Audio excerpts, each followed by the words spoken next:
Hello, everybody. It's Carmen Nardini. It is week 18, and I am reading out of Psalms, and it's 51 through 53. Just double checking. So, Psalms 51, a psalm of penitence for the director of music, a psalm of David, when the prophet Nathan came to him after David had committed adultery with Bathsheba. Have mercy on me, O God, according to your unfailing love. According to your great compassion, blot out my transgressions. Wash away all my iniquity and cleanse me from my sin.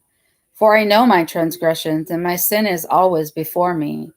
Against you, you only have I sinned and done what is evil in your sight, so that you are proved right when you speak and justified when you judge. Surely I was sinful at birth, sinful from the time my mother conceived me. Surely you desire truth in the inner parts. You teach me wisdom in the inmost place. Cleanse me with hyssop, and I will be clean. Wash me, and I will be whiter than snow. Let me hear joy and gladness. Let the bones you have crushed rejoice. Hide your face from my sins and blot out my iniquity. Create in me a pure heart, O God, and renew a steadfast spirit within me. Do not cast me from your presence or take your Holy Spirit from me. Restore to me the joy of your salvation and grant me a willing spirit to sustain me. Then I will teach transgressors your ways, and sinners will turn back to you. Save me from blood guilt, O God, the God who saves me, and my tongue will sing of your righteousness. O Lord, open my lips, and my mouth will declare your praise. You do not delight in sacrifice, and you do not take a pleasure to offerings. The sacrifices of God are a broken spirit, a broken and contrite heart. O God, you will not despise. In your good pleasure, make Zion prosper. Build up the walls of Jerusalem. Then there will be righteous sacrifices, whole burnt offerings to delight you.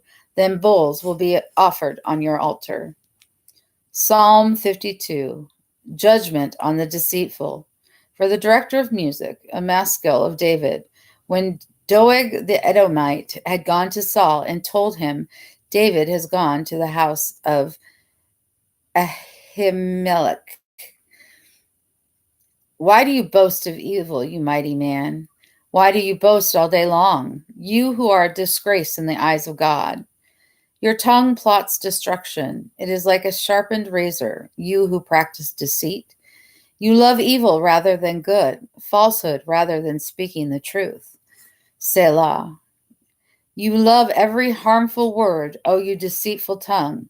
Surely God will bring you down to everlasting ruin. He will snatch you up and tear you from your tent. He will uproot you from the land of the living. Selah. The righteous will see and fear. They will laugh at him, saying, Here now is the man who did not make God his stronghold, but trusted in his great wealth and grew strong by destroying others. But I am like an olive tree flourishing in the house of God. I trust in God's unfailing love forever and ever. I will praise you forever for what you have done. In your name I will hope, for your name is good. I will praise you in the presence of your saints. Psalm 53, a portrait of the godless, for the director of music, according to Mahalath, a maskil of David. The fool says in his heart, There is no God. They are corrupt and their ways are vile. There is no one who does good.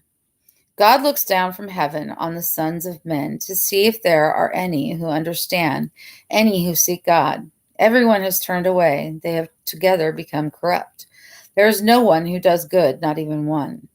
Will the evildoers never learn, those who devour my people as men eat bread and who do not call on God?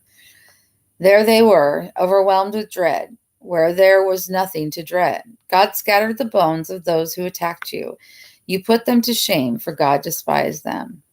Oh, that salvation for Israel would come out of Zion. When God restores the fortunes of his people, let Jacob rejoice and Israel be glad.